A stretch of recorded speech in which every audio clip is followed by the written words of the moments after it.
एकतर अभ्यास नाहीतर खेळ. बहुतांश भारतीय मुलांना यापैकी एकाचीच निवड करावी लागते.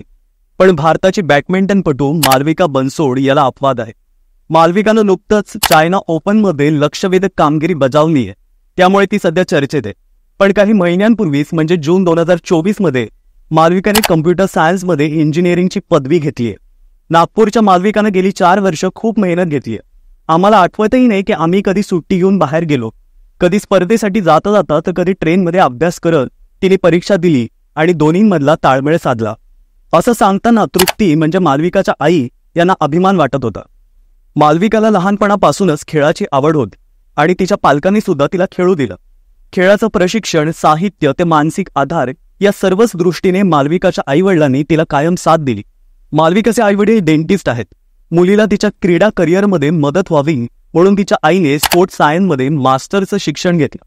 पण कुठला तरी एक खेळ निवड आणि तो गांभीर्याने खेळ म्हणजे उत्तम फिटनेसही राखता येईल आणि त्यामुळे सर्वांगीण विकास होईल असं त्यांचं म्हणणं होतं. अवघ्या 8 वर्षांची असताना मालविकाने बॅडमिंटन खेळायला सुरुवात केली. पण एका यशस्वी व्यावसायिक कुटुंबातून येऊन सुद्धा संसाधन आणि सुविधा यासाठी तिला लढा द्यावा लागला. कारण नागपुरात बॅडमिंटनच्या सरावासाठी पुरेसे सिंथेटिक कोर्ट्स नव्हते. जे होते तिथे पुरेशी प्रकाश व्यवस्था नव्हती. शिवाय प्रशिक्षक कमी आणि प्रशिक्षण घेणारे जास्त, त्यामुळे तिथे पुरेसे लक्ष मिळेल अशी शक्यता नव्हती.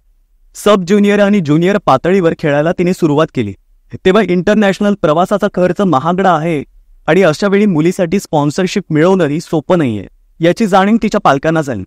मालविकाला जसं जसं यश मिळत गेलं तसं तिच्या खेळाची केंद्राच्या क्रीडा विभागाने आणि इतर क्रीडा संस्थांनी नोंद घेतली.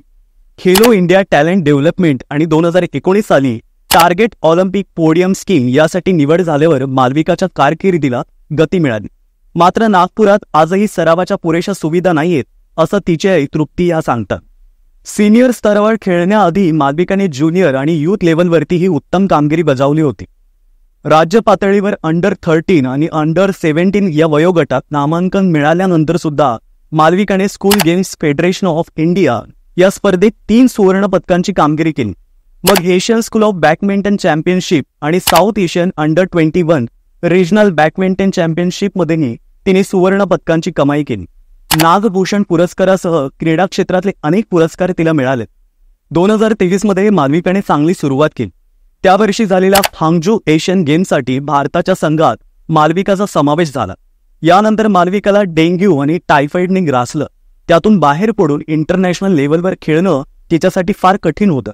तिला पायाला वेदना व्हायच्या, गुडघे दुखायचे, प्रत्येक सांधा दुखायचा, खाली वागताना वेदना व्हायची. एवढा त्रास होत असतानाही तिनं कधी सराव चुकवला नाही. ती सराव करून घरी आली की आम्ही तिच्या रिकव्हरीवरती भर द्यायचो. मालविकाचं हिमोग्लोबिन कमी झालं होतं. आहारावर आणखी बंधनं आली होती. 3.5-4 महिने अतिशय अशक्तपणा होता. केवळ इच्छाशक्तीच्या जोरावर ती या स्पर्धा खेळत राहिली. आपण लोकांना कधीच सांगू शकत नाही की मी आजारी होते. शारीरिक वेदना, मानसिक दबाव या सगळ्याचा सामना करत ती आज इथपर्यंत पोहोचली आहे.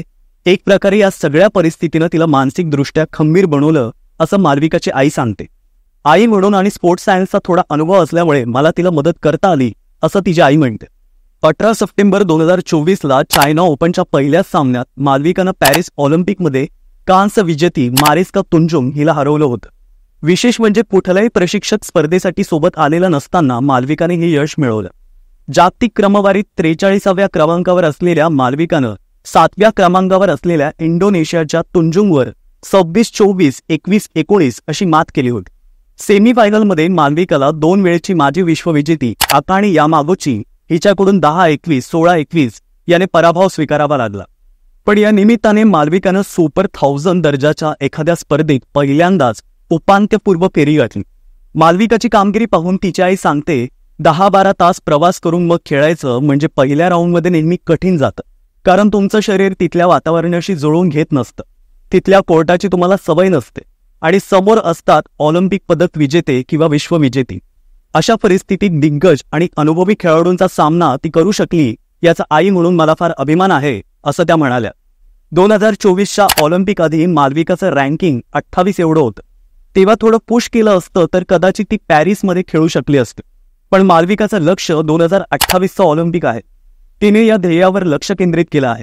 काहीही झालं तरी आपण पुरेपूर प्रयत्न करायचे, सतत सर्वोत्तम कामगिरीचा प्रयत्न करायचा आधीच्या पेक्षा पुढच्या सामन्यात जास्त चांगली कामगिरी करायची यावर ती लक्ष देते. मालविकाला बॅडमिंटनसाठी शिक्षणाकडे दुर्लक्ष करायचं नव्हतं आणि शिक्षणामुळे खेळाकडे दुर्लक्ष झालेलं तिला आवडणार नव्हतं. त्यामुळे या दोन्हीमध्ये समन्वय साधत तिने बरेच कष्ट घेतले. अखेर त्या कष्टाचं चीज झालं. 10वी आणि 12वीमध्ये तिला 90% वर गुण पडले. इतकंच नाही तर या दोन्ही वर्षांमध्ये वेगवेगळ्या स्पर्धांमध्ये ती खेळली आणि तिने पदकही पटकावलं. पण शिक्षण आणि खेळ यांचा समतोल साधताना मालविकाला जी तारेवरची कसरत करावी लागली, त्या अनुभवातून खेळ आणि शिक्षण यांची सांगड घालण्यासाठी बरंच काही करण्याची गरज आहे असं तिला वाटतं.